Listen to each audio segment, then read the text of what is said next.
tranquilo, o bairro, vocês podem entrar. Mas uma coisa que nós não vamos falar das atividades da igreja, porque são muitas atividades, as congregações, nós fazemos uma escala de pregadores que circula a igreja, as congregações, todos nós trabalhamos unidos, e são uma faixa de 80 mensagens por mês. Então a gente coloca isso num boletim, e esse boletim é distribuído pelas igrejas. Reunimos uma vez, todos os sábados pela manhã, com o propósito de orar por missões. Nesta reunião, nós usamos muito o nosso boletim dos obreiros. Nós temos 55 assinaturas na igreja, e geralmente eu pego 100, mais um pouquinho de boletim, e nós distribuímos entre os irmãos, e nós temos então, nas reuniões de oração, nós temos assuntos para apresentar os obreiros ao Senhor. Temos também um trabalho que é feito com um departamento chamado Socorro Missionário. Nós trabalhamos durante o ano, cada departamento da igreja, que nós dividimos em departamento para trabalhar, departamento feminino, jovens, coral, né, da escola dominical, departamento infantil. E cada mês um desse departamento faz um levantamento de ofertas, cada uma cria uma estratégia diferente para poder levantar verba para socorrer esses irmãos. Irmãos, tem sido muito gostoso a gente ouvir, né, os relatórios desses irmãos quando recebem essas ofertas. Muitos realmente vão na hora certa, porque esse foi o propósito: socorrer em necessidade, de aperto, quando tem alguém doente na família, né, passando por algumas necessidades. O ano passado foi R$23 mil que foi enviado para esses irmãos. E sempre quando tem um irmão, e cada departamento adota um irmão para a oração. Não quer dizer que esse irmão vai receber a oferta, mas esse irmão vai estar no propósito de oração. E nesse mês sai no nosso calendário, no nosso boletim, a fotografia desses irmãos. Então tem sido uma bênção esse trabalho. Essa semana, mês passado, início do mês, no finalzinho do mês, nós recebemos uma senhora no nosso bazar. Esse bazar estava funcionando exatamente com essa finalidade para missões, e uma senhora chegou lá para comprar uma saia para ir visitar o seu marido no presídio no domingo seguinte. E essa mulher chegou no bazar e ela começou a conversar com uma irmã que estava atendendo no bazar. Essa irmã veio da macumba, né, do espiritismo, há mais de 20 anos, reúne conosco. E essa mulher começou a transmitir para ela sempre que chega no bazar, procura também saber quem é e procurar evangelizar também. E essa mulher começou a transmitir algumas ansiedade que ela estava. Sentaram as duas e começaram a conversar de 11h15 da manhã às 5h30 da tarde. Nós chegamos, elas ainda estavam sentadas conversando. E nós chegamos e ela falou assim: Neude, senta aqui que você precisa orar por essa senhora. E ela contou a sua história. Ela deixou o seu centro espírita, né, e para se afiliar a uma igreja evangélica. Ela achava que tinha que ir para uma igreja evangélica. Essa mulher, realmente, nós percebemos que ela havia tomado uma decisão. Só que, para vergonha nossa, essa mulher disse o seguinte: aonde eu estava reunindo, eu percebi e cheguei à seguinte conclusão: vou voltar, vou reabrir meu salão, porque entre os crentes eu não vi amor. Eu trabalhava com ação social, e eu tenho muitos contatos, e eu saí então, às vezes, para distribuir alimentação e qualquer necessidade que as pessoas tenham, estava ali para ajudá-los. E quando eu cheguei na igreja, que era uma pastora nessa igreja, quando eu cheguei na igreja, nós pudemos observar que essa pastora estava tentando tirar proveito das doações que nós recebíamos, que era para ser doada para os pobres. E eu então cheguei à seguinte conclusão: eu vou voltar e vou abrir meu salão. Mas eu fui essa noite, eu passei a noite orando, e aí que eu fui descobrir que o Monte das Oliveiras é lá em Senador Camarada. É porque eu passei a noite no Monte das Oliveiras. E então eu vim comprar uma saia para mim visitar meu marido. Mas quando eu cheguei aqui, essa senhora conversando comigo, e pelo que vocês estão falando, me mostrando na palavra de Deus, e a oração dela foi a seguinte, para vocês saberem que essa mulher tinha quase um ano reunindo nessa igreja e não conhecia ainda Deus. A oração dela foi a seguinte expressão: cara, se tu existe,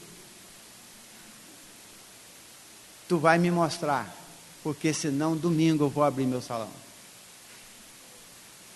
E ela então chegou e disse assim: eu não tenho dúvida que Deus atendeu a minha oração e está me mostrando através da sua palavra com vocês aqui. E ela começou a reunir conosco e passou a ser perseguida, tanto pelo espiritismo quanto pela pastora. Então nós temos lá lutado com essa senhora. Não vou contar algumas experiências que nós temos tido com ela ali. Se alguém quiser particularmente pode nos procurar. Mas nós temos lutado ali com aquela senhora. E no domingo ela foi, no domingo passado agora, o pai de santo dela faleceu. E ela foi convocada para ir, para fazer lá, encomendar o corpo. E todos os filhos de santo daquele homem estavam lá presentes. E ela era a primeira, então ela tinha que fazer esse serviço. Só que ela foi com a Bíblia na mão. Ela foi vestida comum, quando todos estavam vestidos de branco, com aqueles guias. E quando deram a palavra a ela, ela não quis falar, porque ela não fazia mais parte daquele meio. Alguns outros falaram para si, mas você tem que falar também. Ela abriu a Bíblia, leu a Bíblia, cantou um hino e fez uma oração. Vocês imaginam a repercussão que isso deu na internet. E ela mostrando os grandes artistas, né, fazendo comentário a respeito disso, consultando seus pais de santo a respeito daquele assunto. Então, irmão, nós estamos lutando contra as trevas. E muitos irmãos não têm percebido isso. Infelizmente, às vezes nós nos acomodamos dentro do nosso salão em 4 paredes e procuramos cada dia mais o melhor conforto. E esquecemos da nossa atividade. Para que estamos aqui no mundo? Ainda estamos aqui no mundo. Nós temos um trabalho que nós damos assistência, trabalhamos como diretor desse departamento quase mais de 12 anos. Ainda trabalhamos no QG da Paz. Se alguém quiser conhecer o QG da Paz, entra na internet, www.qgdapaz.org. E vocês vão conhecer o que é o QG. Infelizmente é uma missão que entre quase 200 centros de recuperação do Rio de Janeiro, nós temos tirado nas pesquisas em primeiro lugar em recuperação. Nós chegamos a ter 55% de recuperação. Nós temos missionários espalhados para o Brasil inteiro, homens que passaram por ali, pelo QG da Paz. E é muito difícil esse trabalho, a despesa é muito alta para a gente poder recuperar uma pessoa, porque são muitos profissionais que a gente tem que pagar para nos ajudar. E infelizmente as igrejas não estão tendo esta visão. Das nossas igrejas do Rio de Janeiro, não vou falar nas 130, mas nas 80. Se nós tivermos 3 que contribuem com o QG da Paz, é muito. Temos dificuldade de ministrar, de pessoas para ministrar a palavra. Porque nós temos que ter pelo menos 3 vezes ao dia estudo da palavra de Deus. E tem saído dali, irmãos, grandes homens. Homens que estavam à margem, no fundo do poço. E eu costumo dizer, o QG da Paz e outros centros de recuperação que trabalham com a palavra de Deus, são obras que foram colocadas na porta do inferno, onde muitas pessoas já sem nenhuma perspectiva de vida, quase caindo, é arrastado e é seguro pelo poder desta palavra.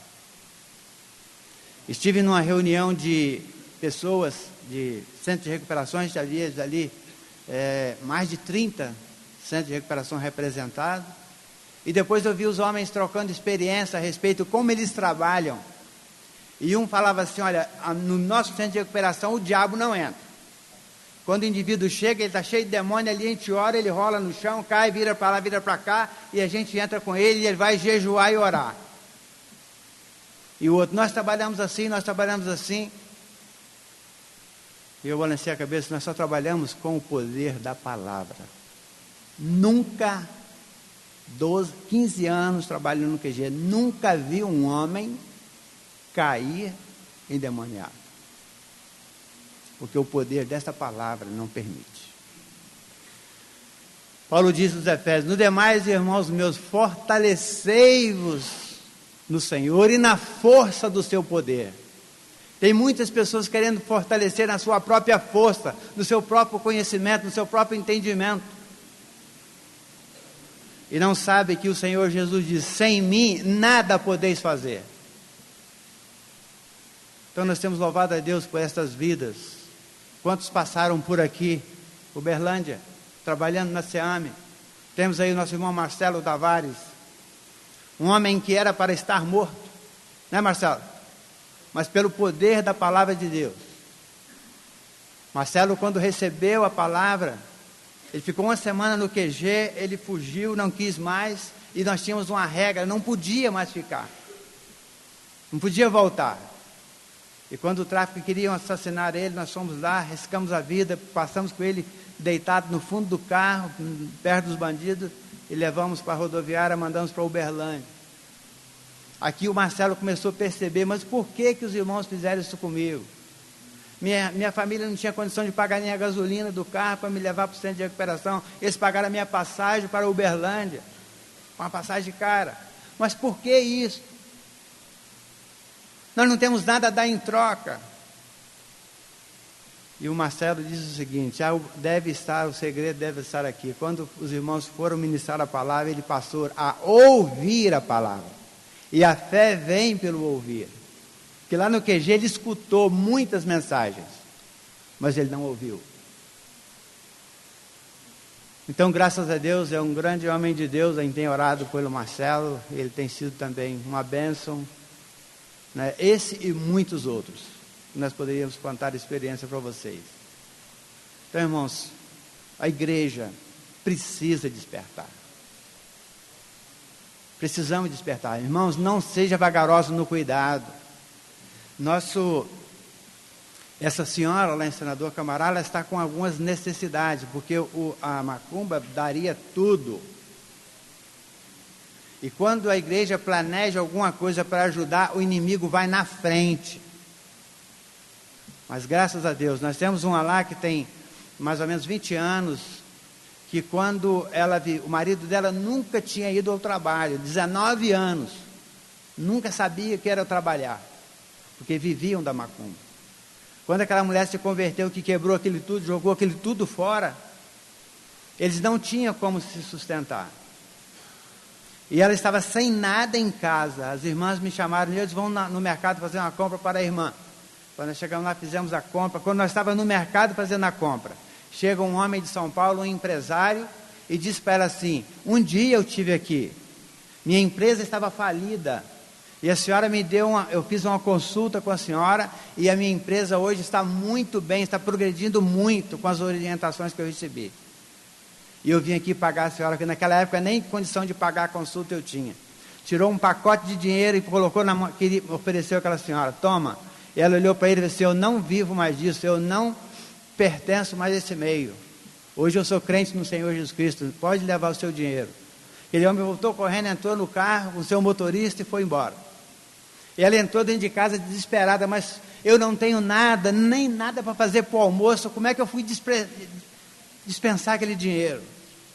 E quando ela estava nessa aflição, nós tocamos a buzina do carro e ela veio atender. E ela nos chamou para agradecer a Deus por aquela compra que nós estávamos levando. E quando nós chegamos, aí 2 anos depois que ela foi falar dessa experiência. Então, irmãos, o poder das trevas está sendo muito grande. Nós precisamos agir mais.